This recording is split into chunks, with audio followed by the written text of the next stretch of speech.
Titik kekuasaan tidak menguasai Indonesia, tidak. Kenapa? Tidak bisa menaklukkan semua daerah. Kenapa? Daerahnya karakternya beda-beda, sumber airnya beda-beda, kebudayaannya beda-beda, tokohnya beda-beda. Dan kebinekaan itu warisan dari mana? Dari budaya Nusantara. Budaya Nusantara warisan dari mana? Dari sejarah peradaban unggulnya kerajaan-kerajaan Nusantara yang sudah otonom berdiri kuat pada masanya sekitar 400 Masehi.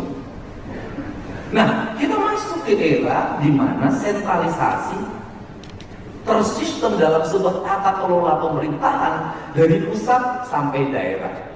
Maka ketika muncul otonomi daerah, selamat datang Pak Pangdam, ketika muncul otonomi daerah, memang para penyelenggara otonom daerah itu tidak semuanya baik. Tidak semua para bupati itu baik, tidak semua para gubernur itu baik, tidak semua wali kota itu baik.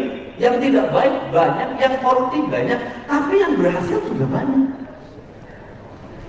Ketika saya jadi bupati pertama dulu, saya belajar di Jimbrana.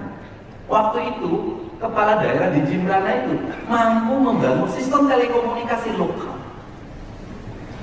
Kemudian di Jawa Tengah ada namanya Sragen. Walaupun dua-duanya ujungnya itu menjadi problem hukum, tetapi kemajuan sebuah daerahnya nggak tergantikan sampai hari ini. Nah, dari otonomi itu apa? Saya bicara dulu sekarang. Keanekaragaman itu apa sih yang menjadi kesalahan fatal kita ini? Kesalahan fatal kita masalah energi misalnya. Sentralisasi PLN yang dilakukan di daerah ini berdampak apa? Biaya listrik mahal. Kenapa biaya listrik mahal? Karena negara pengelola listrik melakukan hal yang aneh-aneh. Gimana anehnya? Bendungan Cirata listriknya dikirim ke Bali.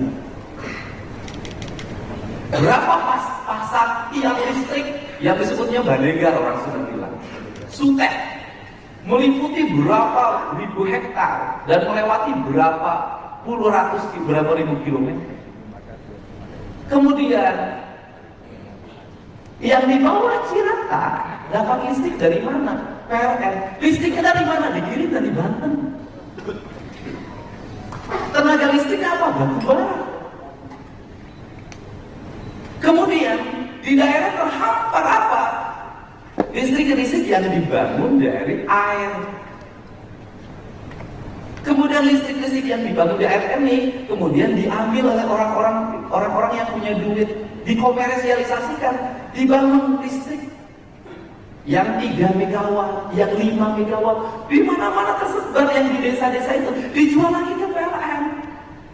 Dari PLN nanti dijual lagi ke warga yang ada di situ.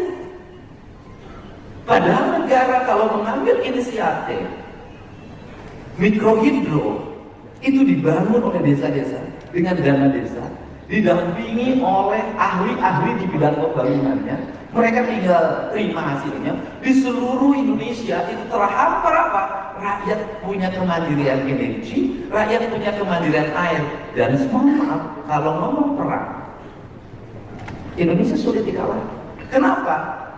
Karena mengidentifikasi daerah-daerah vital dan sentral yang membuat orang tergantung itu mengalami kesulitan. Kenapa? Karena orang Indonesia memiliki kekayaan energi culture yang ada di lingkungannya.